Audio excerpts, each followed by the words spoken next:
A la hora de ahondar y de conocer casos puntuales de donde se hayan vulnerado los derechos de libertad de expresión, libertad de prensa y derecho a la información, a veces es una tarea un poco ardua porque uno piensa que de pronto no va a encontrar casos tan puntuales. Pero en el ejercicio desarrollado uno se puede encontrar experiencias que realmente son impactantes, que dejan ver que estos derechos son violados a muchos de los ciudadanos en la actualidad. A esta hora me encuentro con Diana Sierra, una chica que es una gestora cultural de la ciudad de Bucaramanga, y ella nos va a contar una experiencia de cómo desde su ejercicio profesional pudo sentir que fue violado el derecho a la libre expresión. Hola Diana, ¿cómo estás? Hola Wilson. Bueno, pues yo les quería contar acerca de este tema, que sí tuve una experiencia en la que una periodista pues se nos acercó a indagar sobre un proyecto cultural que nosotros creamos pues propio,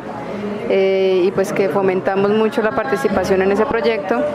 y ella se acercó a nosotros a través de las redes sociales, llegó también a los ejercicios que hacemos, asistió a los ejercicios y con mucho interés pues nos hizo muchas preguntas. Le regalamos una entrevista pues de casi 2 horas, en un momento en que también digamos nos interrumpió en los momentos de trabajo. Bueno, fuimos un poco condescendientes con ella también en este sentido, porque pues ella indagó de cierto modo de una manera muy profesional también. No voy a quitarle de pronto el mérito a ella, pero pues yo tenía unas expectativas como muy fuertes sobre la entrevista. Con todo lo que le pudimos contar en esas 2 horas acerca del proyecto, yo me imaginaba que ella pues iba a poder construir una imagen una imagen de la imagen que tenemos nosotros del proyecto, y la iba a poder transmitir en su texto. Entonces pues estaba muy entusiasmada yo con el resultado de esta entrevista, pero pues finalmente cuando la entrevista salió en un periódico pues que es como de una universidad, que publica una universidad, yo quedé pues muy frustrada o muy en descontento con eso, porque pues ella allí anotó varias cosas que nosotros ni siquiera le mencionamos, cosas que de pronto ella intuyó de nuestra conversación. Pronto se ahondó mucho más en lo negativo que en lo positivo que tenía el proyecto,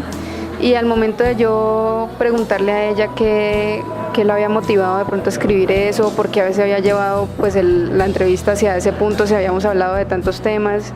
entonces ella me dice como no, es que pues ojalá mi director pensara lo mismo.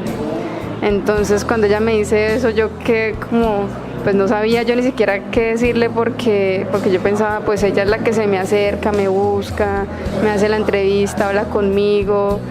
nos tratamos digamos de la mejor manera como personas pues conocidas, etcétera. Le damos como esa confianza, le hablamos pues digamos de tú a tú, le contamos cosas súper íntimas del proyecto para que digamos la entrevista quedara de modo muy profesional, porque yo también había tenido una buena experiencia con el periódico en años anteriores con otra nota también cultural, y pues fue muy decepcionante ver cómo ella me justificaba eso, como ojalá mi director pensara lo mismo. Entonces yo dije, por más que de pronto mi labor sea buena o mala, pues eso es subjetivo, o esté siendo real o irreal, o bueno, como sea, ella se tomó como la libertad de manipular la información simplemente por lo que necesitaba su medio, su periódico, o por lo que necesitaba escuchar su director, o por lo que le exigen más arriba de ella, ¿sí? Entonces eso me pareció súper triste también de una persona que de pronto no se ha graduado. Yo pensé en ese momento en muchas cosas, como bueno, si esto es aquí ahora, ¿qué será más adelante cuando ella esté en un periódico más importante, un periódico que de verdad influya mucho en el conocimiento de las personas? Y pues me sentí triste por esa realidad, pero pues aprendí también de eso pues como a manejar un poco con más cuidado todos los comentarios y digamos el manejo de prensa que uno hace con sus proyectos o con las cosas que publica, y pues eso es lo que ahora tengo en cuenta, ¿no? Como tener un acercamiento un poco más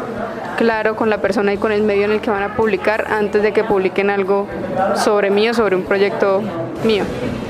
Experiencias como esas son las que nos dejan ver que aparentemente a veces el nivel de autoridad influye a la hora de transmitir un mensaje. Vemos que nuestra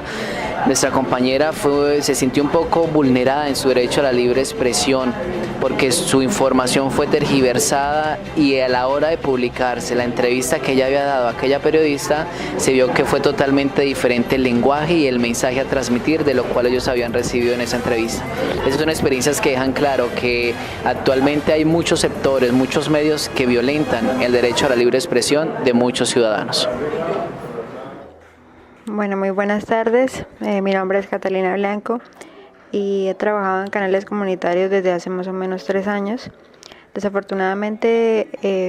en diferentes reportajes y diferentes noticias, la información que ha llegado a los oyentes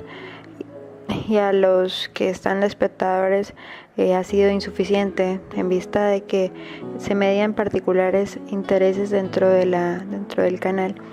Y esto ha dificultado obviamente pues como tanto mi quehacer personal y profesional como el desarrollo como tal de una noticia. Esta dificultad y esta violación de los derechos de la información es evidente y clave en diferentes tipos y diferentes sectores de la información y de la comunicación. A pesar de ello, pues hemos intentado desarrollar diferentes mecanismos para sujetar la trayectoria de la investigación. Aún así, la violación es evidente y claramente está asociada con la libertad de expresión que se ha vulnerado en ciertos modos, y de esta manera pues a pesar de que somos un canal de servicio a la comunidad y que debemos no estar mediados por este tipo de intereses, es inevitable pues de alguna forma caer en los intereses en los cuales las personas que digamos contribuyen económicamente y en producción y en todo tipo de relaciones y vínculos que existen dentro del canal, se desarrollan diferentes momentos en los cuales de forma personal se atiende a y se afecta la necesidad de transmitir la información de manera eficaz. Considero que esta es una problemática visible y que muchas veces es muy complejo denunciar o llevar a cabo mecanismos para defender ese tipo de derechos, en vista de que pues como simples empleados de la organización, esta situación siempre va a ser un margen sin duda de desatino al momento de transmitir la información. Agradezco su atención y nos escucharemos en una próxima oportunidad.